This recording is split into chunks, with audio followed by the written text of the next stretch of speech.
ဂျိုရှွာဗန်ကတော့တိုင်ကြည့်ရဲဆွဲမိုဟီကိုအားလုံးပဲမင်္ဂလာပါပရိသတ်ကြီးရှင်ချင်းဖိုက်တာလေးဂျိုရှွာဗန်ကတော့ပရိသတ်တွေကိုအပြောနဲ့အလုံးကြီးအောင်အကောင်းဆုံးလုပ်ပြနိုင်ခဲ့ပါတယ်ဖန်ကခုလိုအကောင်းဆုံးလုပ်ပြနိုင်ခဲ့တဲ့ပုံမှာလေးတယောက်ဆောင်မိုဟီကိုကအချီကျူးပြောဆိုလာခဲ့တာဖြစ်ပြီးဖန်ရဲ့အကြောင်းလေးတွေကိုထုတ်ပြောလာခဲ့ပါတယ်မိုဟီကိုကတော့ဖန်ကတာဝန်ကြီးတယ်လို့ဆိုပါတယ်တယောက်ဆောင်မိုဟီကိုကတော့ပွဲမစားတင်ခင်ကလေးကအခုလိုပြောဆိုထားခဲ့တာပါ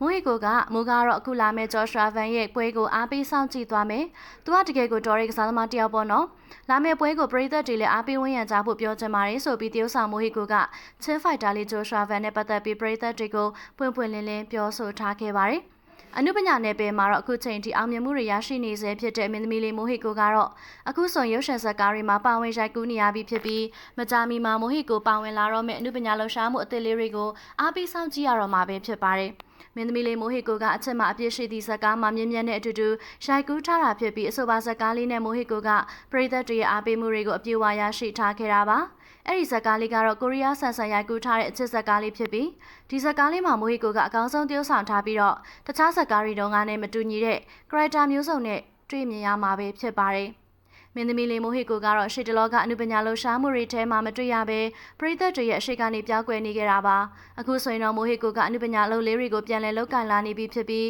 အားလုံးရဲ့အားပေးချစ်ခင်မှုတွေကိုရရှိနေပြီဖြစ်ပါတယ်အောင်မြင်မှုတွေရရှိနေတဲ့မင်းသမီးလေးမိုဟီကိုကတော့အခုဆိုရင်အနုပညာလှူရှားမှုအသစ်လေးတွေနဲ့အတူပရိသတ်တွေရဲ့အရှိကိုပြန်လည်ရောက်ရှိလာခဲ့ပြီဖြစ်ပါတယ်ရှင်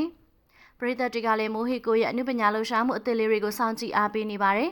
မိုဟီကိုကတော့သူမကိုအခုချိန်ထိအားပေးဝန်းရံပေးနေကြတဲ့ပရိသတ်တွေကိုလည်းအနုပညာလှူရှားမှုလေးတွေနဲ့ပတ်သက်ပြီးအခုလိုပဲပွင့်ပွင့်လင်းလင်းပြောပြထားပါတယ်။မိုဟီကိုကကိုပရိသတ်တွေကအခုချိန်ထိတခဲနဲ့အားပေးဝန်းရံနေကြတာကိုသိရတော့အရန်ပြောပါတယ်။မိုးလည်းဒီထက်မကပိုပြီးစူးစမ်းသွားမှာပါ။နောက်ထပ်လည်းအနုပညာလှူလေးတွေကိုထပ်လုပ်သွားဖို့ရှိပါတယ်ဆိုပြီးပြောပြထားပါတယ်။အခုဆိုရင်မင်းသမီးချော်လေးမိုဟီကိုကအနုပညာလှူလေးတွေမှာစူးစမ်းနေပြီဖြစ်ပြီးအားလုံးရဲ့အားပေးခြင်းတွေကိုခံနေရပါတယ်။တရုတ်ဆောင်မိုဟီကိုကတော့အခုဆိုရင်သူဝါသနာပါတဲ့အနုပညာအလုပ်လေးတွေကိုစ조사လုပ်ကိုင်နေပြီဖြစ်သလိုမကြာမီမှာလည်းတရုတ်ဆောင်မိုဟီကိုကဖွဖွေးနဲ့အတူတူရိုက်ကူးရေးအသစ်လေးတွေကိုရိုက်ကူးသွားဖို့ရှိရလို့သိရပါသေးတယ်ရှင်။မိုဟီကိုကတော့လာမယ့်အနုပညာရိုက်ကူးရေးအသစ်လေးတွေကိုလည်းအခုလိုပဲပြောပြထားပါတယ်။မိုဟီကိုကမိုးကတော့ဖွဖွေးနဲ့လည်းကားရိုက်ဖို့ရှိရယ်ပရိသတ်အကြိုက်ဇလန်လေးပါဟာသားဆန်ဆန်လေးပေါ့နော်ဖွဖွေးနဲ့လည်းကားရိုက်မစုံနာကြပါပြီ။ပရိသတ်တွေအတွက်အကောင်းဆုံးစ조사သွားမှာပါ။အခုချိန်ထိအားပေးလာကြတဲ့ပရိသတ်တွေကိုလည်းကျေးဇူးတင်ပါတယ်။မိုးလည်းအကောင်းဆုံးစ조사နေပါတယ်ဆိုပြီးပြောပြထားပါတယ်ရှင်။အခုလက်ရှိချိန်မှာကိုကသူမဝါသနာပါတဲ့